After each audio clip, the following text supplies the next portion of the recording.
Am I the asshole for painting my neighbor's garage door without permission? Our neighborhood, let's call it Willow Creek Estates, isn't exactly exciting. Think manicured lawns, identical mailboxes, and the kind of quiet that makes you wonder if everyone's secretly plotting something.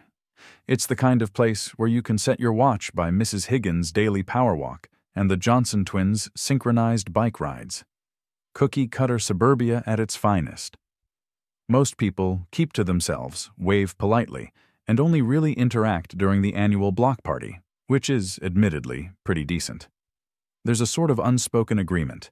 Keep your lawn short, your hedges trimmed, and your opinions to yourself, and everyone gets along just fine, mostly. Then there's Karen. You know the type. Every neighborhood has one. Ours just happens to be particularly dedicated. Her house, number 12, is a monument to order. Perfectly symmetrical flower beds, not a single weed in sight, and the paint job is so pristine, it looks like it was just airbrushed yesterday. Seriously, I wouldn't be surprised if she alphabetizes her spice rack and color codes her Tupperware. It's less a home and more a showpiece, a testament to her unwavering commitment to, well, I'm not sure what. Perfection? Control? Probably both. Karen's been a low-level neighborhood menace for years. She's the self-appointed HOA enforcer, even though she's not actually on the board. She's the one who leaves passive-aggressive notes about unsightly trash cans, even if they're only out for an hour past pickup, and reports excessive lawn watering, even if it's the middle of a drought. I'd had a few minor run-ins with her myself.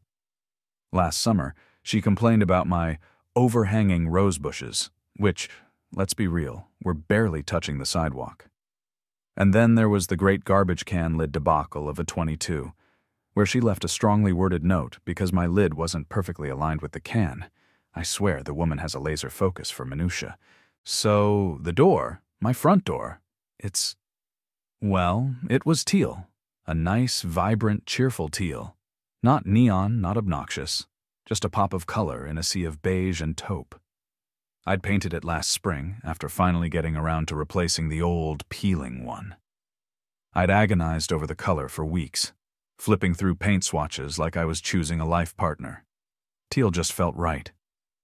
It matched my personality, I guess. A little bit quirky, a little bit bold, but ultimately friendly and welcoming. Plus, it made my house easy to spot when giving directions. Anyway, Karen. Of course. I was outside watering my perfectly acceptable petunias when she marched up my driveway, her lips pursed in that way that always precedes trouble. She was holding a laminated piece of paper, her weapon of choice. "Mr. Henderson," she began, her voice dripping with that saccharine sweetness that usually means you're about to be eviscerated. "I'm afraid I have some concerns regarding the aesthetics of your front door." I braced myself. Here it comes. "I've received several complaints," she continued. I highly doubted that. "Regarding the unconventional color choice. It's simply not in keeping with the established guidelines of Willow Creek Estates." I blinked. "Guidelines?" I asked, trying to keep the incredulity out of my voice. "What guidelines?" She held up the laminated paper. Section 4, subsection B, paragraph 3 clearly states, all exterior doors must be painted in one of the following approved shades: beige, cream, off-white, or a similar neutral tone, as determined by the Architectural Harmony Committee. She actually said Architectural Harmony Committee. I almost burst out laughing. "And," she added, pointing a perfectly manicured finger at my door, "teal, I'm afraid, does not fall under the category of neutral." I stared at her, then at my door, then back at her. The absurdity of the situation was almost too much to bear. I mean, teal? Really? Of all the things to get worked up about, she chose my door? My initial reaction was a mix of disbelief and simmering rage. I wanted to argue, to point out the sheer ridiculousness of the rule, to tell her exactly where she could stick her Architectural Harmony Committee, but I knew it wouldn't do any good. Karen was impervious to logic, reason, or basic human decency. So I played along. I feigned defeat. "Oh, I see," I said, trying to sound contrite. I wasn't aware of the guidelines. I'll take care of it. Inside, though, the gears were already turning. Revenge, I decided, was a dish best served teal. Okay, so after the whole teal door debacle, I was fuming. I mean, teal? Come on. It wasn't like I'd painted the door hot pink or covered it in glitter. It was teal. Perfectly respectable, dare I say, even stylish teal. But no, according to Karen and her Architectural Harmony Committee, my door was a blight on the otherwise beige landscape of Willow Creek Estates. I knew arguing with her was pointless. She'd probably have a laminated copy of Webster's dictionary definition of neutral ready to go. So I did what any self-respecting, slightly vengeful homeowner would do. I went to war. Or more accurately, I went to the internet. Our HOA has this clunky, outdated website where they supposedly keep all the bylaws and regulations. It's a digital graveyard of legal jargon and bureaucratic mumbo-jumbo. Navigating it is like trying to find a needle in a haystack made of legal briefs. I spent hours scrolling through endless PDFs, my eyes glazing over with phrases like ingress and egress easements and non-conforming structural modifications. It was torture. I swear, whoever wrote these things should be forced to read them aloud to a room full of insomniacs. I almost gave up. I was about to resign myself to a life of beige door shame when, in the dusty digital corner of Section 7, subsection C, paragraph 22, it appeared, like a beacon of hope in the sea of legal despair. Exterior color consistency clause. It sounded ominous, like something out of a dystopian novel. Intrigued and slightly terrified, I clicked, and there it was. The golden ticket, the loophole, the karmic equalizer. The clause stated, in excruciatingly specific detail, that all exterior surfaces of a dwelling, including but not limited to siding, trim, roofing, and garage doors, must be of a single, uniform color, excluding only designated accent features such as shutters and window boxes. I reread it, and then I reread it again. And then I did a little victory dance in my living room, much to the confusion of my cat, Mr. Whiskers, who gave me a very judgmental stare. Because you see, Karen's house? Well, let's just say it's not exactly uniform. The main body of her house is a sort of pale yellow, but her trim is a slightly darker shade, almost a mustardy color. And her garage door? Oh, the garage door. It's a completely different shade altogether, a sort of beigey taupe that clashes horribly with the rest of the house. It's like a beige explosion happened on her house, and the garage door was the unfortunate casualty. Karen, the queen of conformity, the stickler for rules, the self-appointed guardian of neighborhood aesthetics, was in violation of her own rules. The irony was so delicious, I could practically taste it. A slow, evil grin spread across my face. The seed of revenge had been planted, and it was growing fast. I could use Karen's own weapon against her. I could fight bureaucratic fire with bureaucratic fire. I could paint her house teal. Okay, maybe not the whole house. That would be a bit much, even for me. But the garage door? That was fair game. It was practically begging for a makeover. I started formulating my plan. It had to be subtle. It had to be deniable. It had to be perfect. This wasn't just about revenge. It was about justice. It was about teaching Karen a lesson about the absurdity of her own rules. It was mostly about revenge. But hey, a little poetic justice never hurt anyone, right? I grabbed my phone and started searching for the exact shade of teal I'd used on my door. This was going to be fun. Okay, Operation Teal Garage was a go. First things first, reconnaissance. I needed to know Karen's schedule. Turns out, she's a creature of habit. Every Tuesday and Thursday, she volunteers at the local library from 10 a.m. to 2 p.m. Perfect. That gave me a solid 4-hour window. I also noticed she usually takes a brisk walk around the neighborhood around 6 p.m., giving me another opportunity to scope things out. Next, supplies. I needed the exact shade of teal I'd used on my door. Luckily, I'd kept the paint can. I'm a bit of a hoarder when it comes to DIY stuff. I took it to the hardware store and had them match it perfectly. I bought a gallon more than enough for a garage door, but hey, better safe than sorry. I also grabbed some painter's tape, brushes, a roller, and a drop cloth.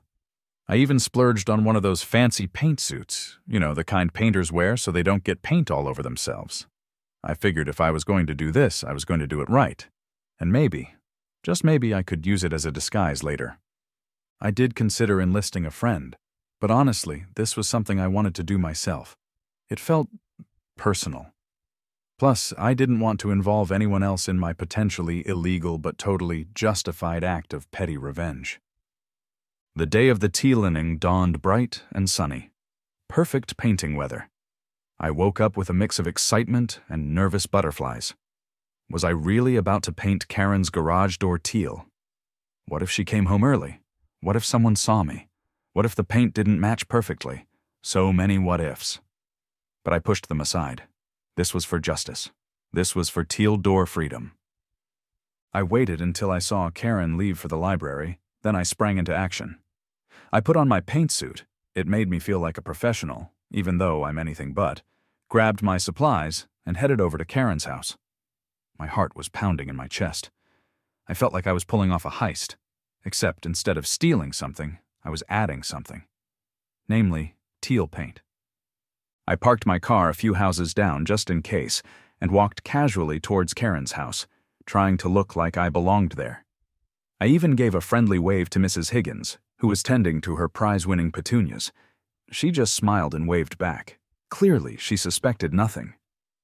Once I got to Karen's house, I took a deep breath and got to work.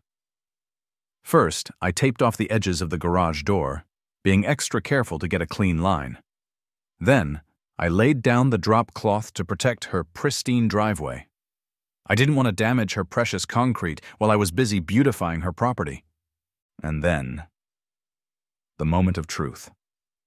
I dipped my roller into the teal paint and started applying it to the garage door. It was glorious. The teal contrasted so beautifully, or horribly, depending on your perspective, with the rest of her house. It was like a beacon of rebellion in a sea of beige conformity. I have to admit, I got a little carried away.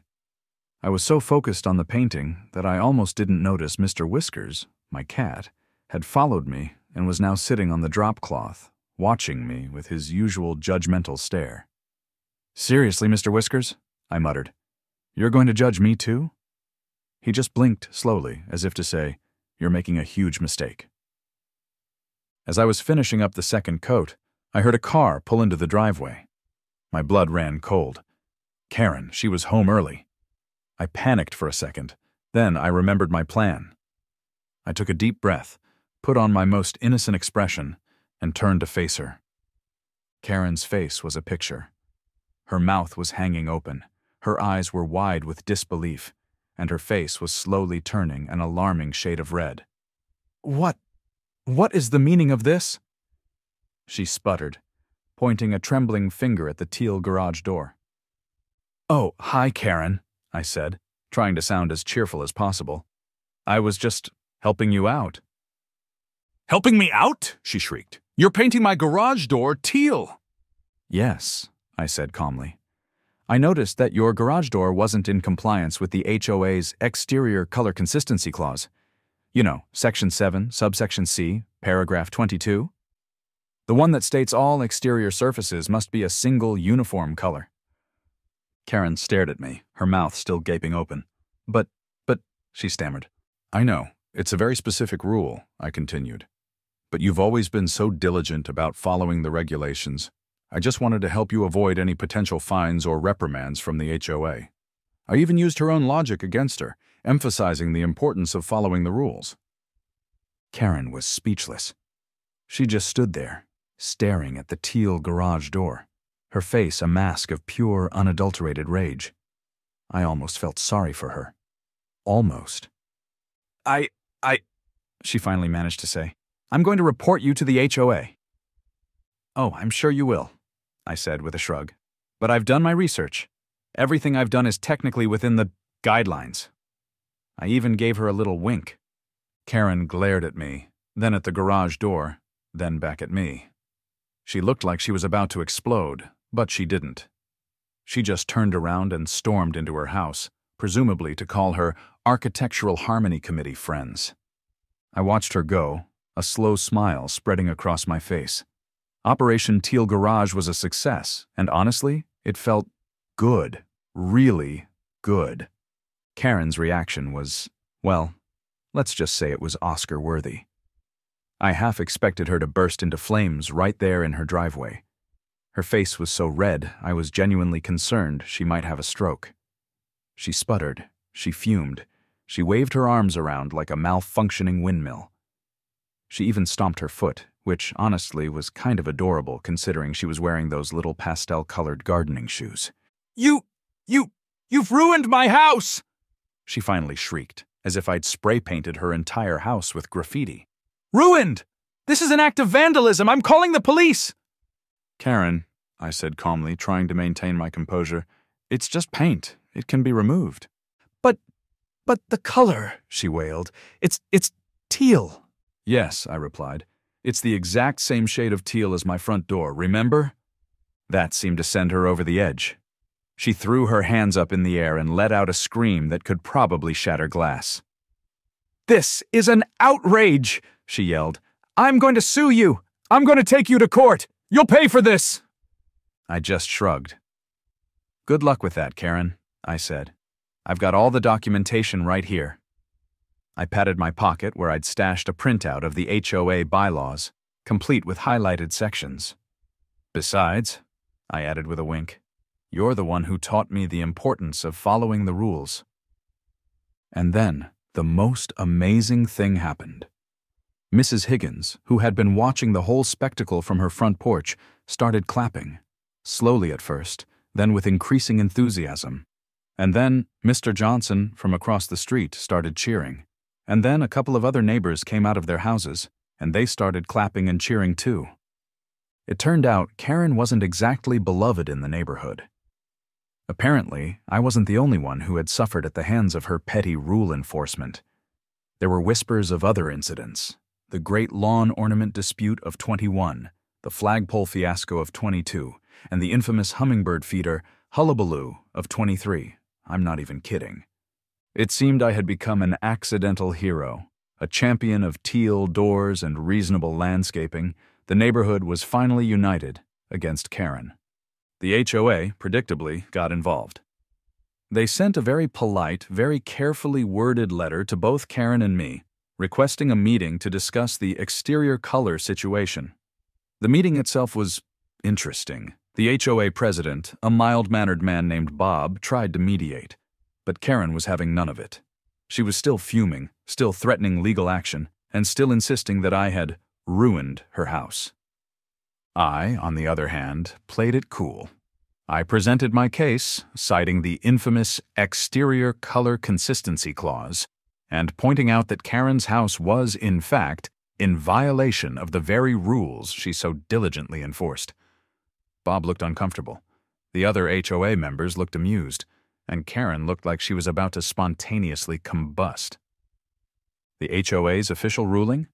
Both rules were ridiculous and unenforceable. They were quietly removed from the bylaws.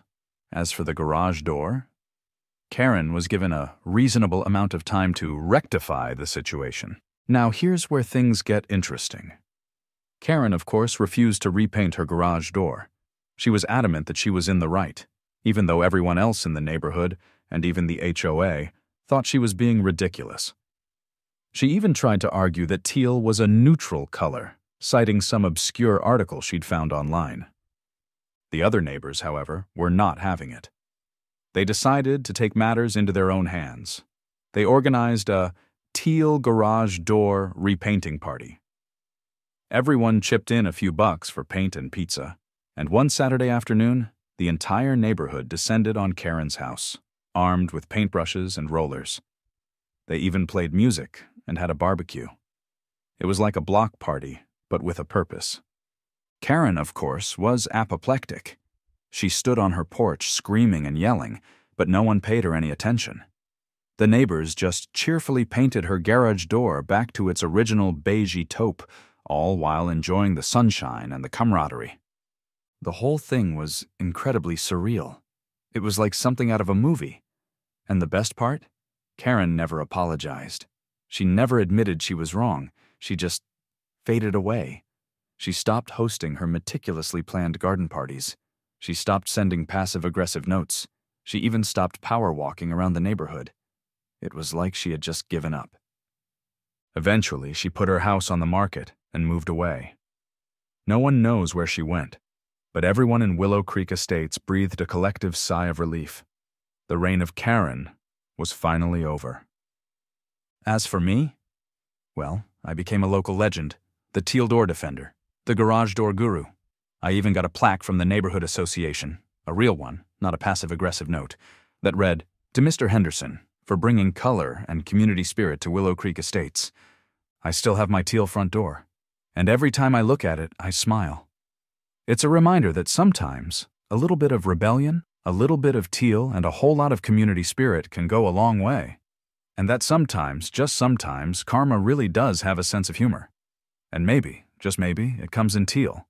Looking back on the whole teal garage door saga, it's hard not to chuckle. It seems so ridiculous now. All that drama over a paint color. But at the time, it felt like a matter of principle. Karen's arbitrary enforcement of those ridiculous rules, her condescending attitude, the sheer pettiness of it all. It just rubbed me the wrong way. And honestly, I'm not usually one for confrontation. I'm more of a live and let live kind of guy. But Karen? She brought out the petty in me. Did I achieve my goal? Absolutely. Karen's garage door was teal, if only for a short time. Did I go too far? Maybe a little. Painting someone's property, even just the garage door, is technically vandalism. And even though Karen was kind of a monster, did she really deserve to have her house painted teal? Probably not. But honestly, I don't regret it. Not one bit. There's a part of me that feels a little guilty. I mean, Karen was clearly obsessed with rules and order, probably to an unhealthy degree. Maybe she had some underlying issues, some deep-seated need for control. Maybe she wasn't just a Karen, but someone struggling with something I didn't understand. But then I remember all the other neighbors, all the stories of her petty tyranny, and that guilt fades away. She reaped what she sowed. The whole thing makes you think, though, about revenge, about community, about the absurdity of bureaucracy. Was it really about revenge? Partly, yeah. There's no denying the satisfaction of turning Karen's own tactics against her. But it was also about standing up to a bully. It was about saying, enough is enough. It was about pushing back against the petty tyrants who try to control every aspect of our lives. And then there's the community aspect. The way the neighborhood came together. The teal garage door repainting party. The shared sense of camaraderie. That was something special. It showed me that even in a cookie-cutter suburb, there's a sense of community waiting to be tapped. And sometimes, all it takes is a teal garage door to bring people together. The whole experience also highlighted the ridiculousness of bureaucracy. Those HOA rules, the Architectural Harmony Committee, the Exterior Color Consistency Clause. It's all so absurd. It's like these rules are designed to make people miserable.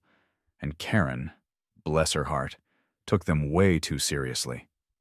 In the end, the teal garage door saga taught me a few things. It taught me that even the most mild-mannered among us have a breaking point. It taught me that petty revenge can be surprisingly satisfying, in small doses. It taught me that community is important, even in a neighborhood full of strangers. And it taught me that sometimes the best way to fight absurdity is with more absurdity. So here's my final thought.